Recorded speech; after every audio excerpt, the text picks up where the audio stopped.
Good evening and welcome to Tucker Carlson Tonight. On Saturday, the 21st of January, American intel services watched, maybe slack-jawed, as a white helium balloon with an enormous payload swinging beneath it lifted off from central China and began to float east over the North Pacific on the way here to the United States.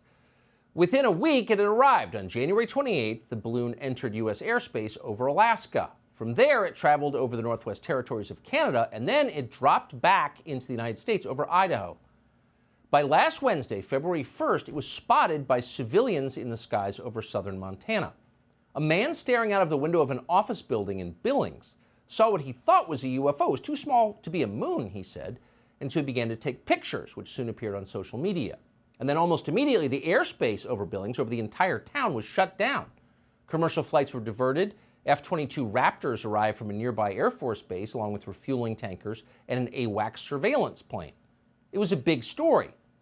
So it was at this point when the existence of an unauthorized Chinese military aircraft over the continental United States became impossible to hide or deny. At that point, officials around Joe Biden finally decided to tell him about it. Now, we don't know Joe Biden's reaction to this news, but we do know his response. Biden did nothing. He did not order the balloon shot down. He did not call for sanctions or punishment of any kind against the Chinese government that sent it.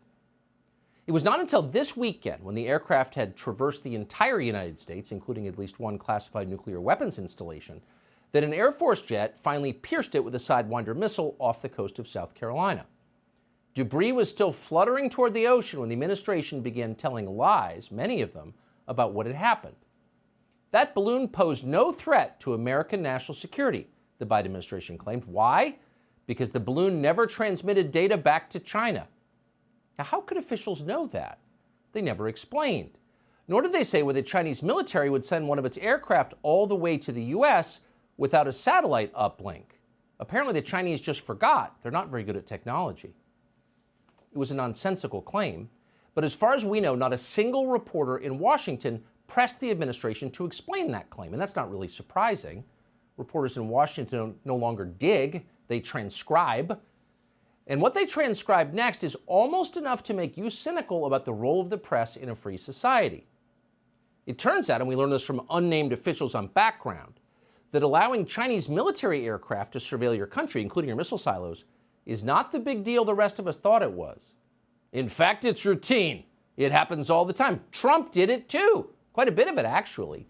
At least 3 Chinese spy balloons flew over this country while Donald Trump was president, and despite the anti-China rhetoric, he just let them pass.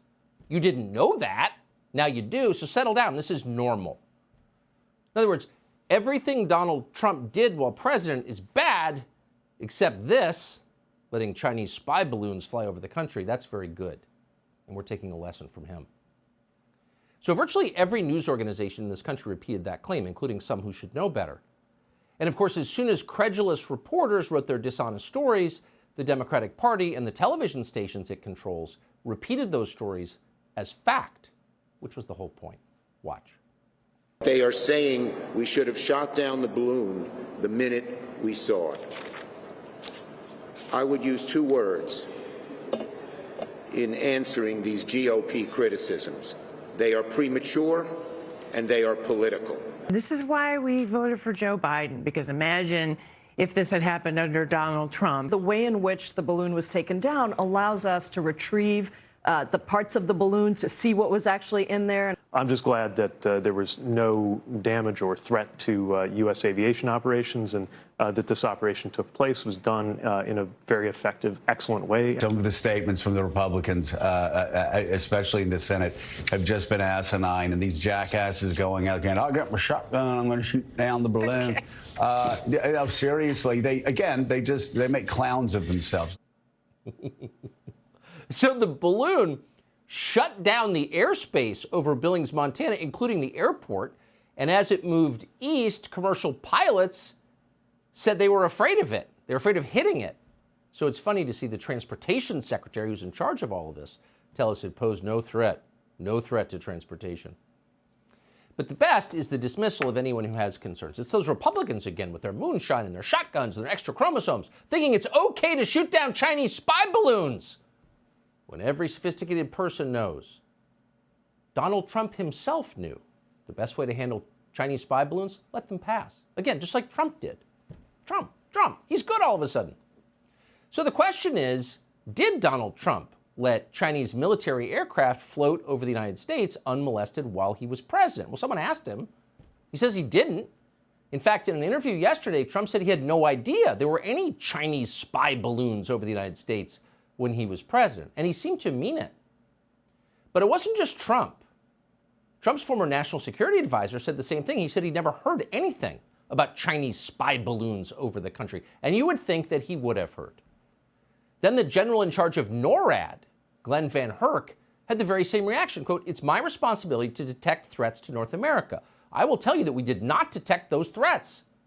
So somehow NORAD, the most sophisticated, supposedly, monitoring system in the world, missed those Chinese spy balloons too, 3 of them. And by the way, so did the director of national intelligence, the man whose job it is to know America's secrets. He said he'd never heard of Chinese spy balloons over the country during the Trump administration. Here's former DNI John Radcliffe. Do you remember during the Trump administration when photographers on the ground and commercial airline pilots were talking about a spy balloon over the United States that people could look up and see even with the naked eye, and that a media that hated Donald Trump wasn't reporting? I don't remember that either, because it didn't happen. It didn't happen, said the former director of national intelligence. You can see why he thinks that. So again, according to media accounts, at least one of these 3 Trump-era Chinese spy balloons floated all the way to Texas in the center of the country. And yet inside the U.S. government at the very highest levels, no one seemed to know that it happened. Well, how could that have occurred, really? Well, the Biden administration had an answer.